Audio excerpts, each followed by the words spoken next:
Assalamualaikum warahmatullahi wabarakatuh. Perkenalkan, nama saya Parika Alondari.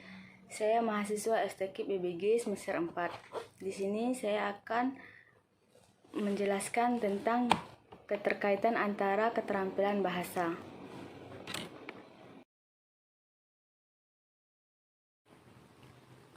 Ada 4 keterkaitan bahasa, yaitu menyimak, berbicara, membaca, menulis memiliki hubungan yang sangat erat meskipun masing-masing memiliki ciri-ciri tertentu. Karena ada hubungan yang sangat erat ini, pembelajaran dalam satu jenis keterampilan sering meningkatkan keterampilan yang lain. Misalnya, pembelajaran membaca di samping meningkatkan keterampilan membaca dapat juga meningkatkan keterampilan menulis. Contoh lain, belajar menentukan ide-ide pokok dalam menyimak juga meningkatkan kemampuan menemukan ide-ide pokok dalam membaca. Karena kegiatan berpikir baik dalam memahami bahasa lisan maupun bahasa tertulis pada dasarnya sama. Dalam proses komunikasi, semua aspek keterampilan berbahasa baik lisan maupun tertulis penting. Pengalaman merupakan dasar bagi semua makna yang disampaikan dan yang dipahami dalam bahasa tertentu. Anak yang memiliki pengalaman berbahasa yang cukup luas akan dapat menggunakan maksudnya dan memahami maksud orang lain dengan mudah. Kemampuan menyimak, berbicara, membaca, dan menulis semua tergantung pada kekayaan kosakata yang diperlukan untuk berkomunikasi yang dimiliki oleh seseorang. Selain itu, kemampuan berbahasa juga memerlukan kemampuan menggunakan kaidah bahasa.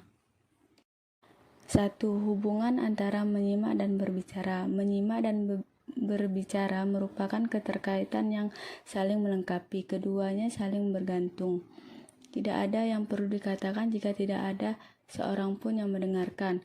Dan meskipun mungkin kita dapat menyimak nyanyian atau doa, komunikasi yang diucapkan merupakan hal utama yang perlu disimak. Menyimak dan berbicara merupakan keterampilan bahasa lisan. Keduanya membutuhkan penyajian dan penyajian kembali simbol-simbol lisan. Pada dasarnya, bahasa yang digunakan dalam percakapan dipelajari lewat menyimak dan menirukan pembicaraan. Anak-anak tidak hanya menirukan pembicaraan yang mereka pahami, tetapi juga mencoba menirukan hal-hal yang tidak mereka pahami. Kenyataan ini mengharuskan orang tua dan guru menjadi model berbahasa yang baik, supaya anak-anak tidak menirukan pembicaraan yang memalukan atau tidak benar. Yang kedua, hubungan antara menyimak dan membaca. Menyimak dan membaca merupakan keterampilan reseptif. Keduanya memungkinkan seseorang menerima informasi dari orang lain. Baik dalam menyimak maupun dalam membaca dibutuhkan penyajian simbol-simbol. Menyimak bersifat lisan, sedangkan membaca bersifat tertulis. Penyajian kembali simbol-simbol lisan menyimak hanya melibatkan satu tingkat pemindahan, yaitu dari bunyi ke pengalaman yang menjadi sumbernya. Misalnya, ketika seorang anak menyimak kalimat, nanti ibu beli bola. Anak menghubungkan dengan alat permainan yang digunakan untuk bermain sepak bola, sehingga dapat memahami arti kata bola yang disimaknya.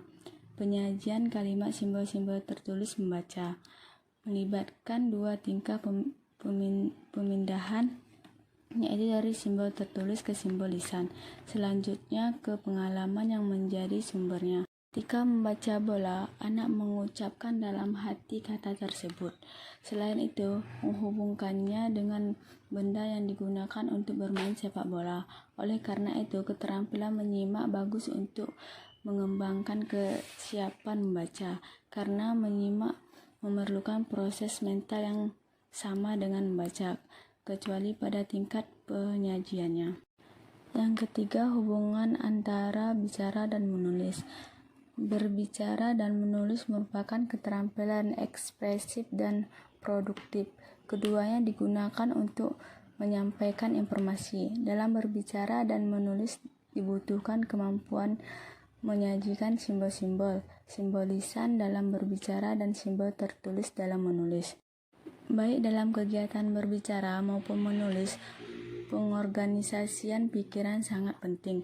Pengorganisasian pikiran ini lebih mudah dalam menulis karena informasi dapat disusun kembali secara mudah setelah menulis sebelum disampaikan kepada orang lain untuk dibaca.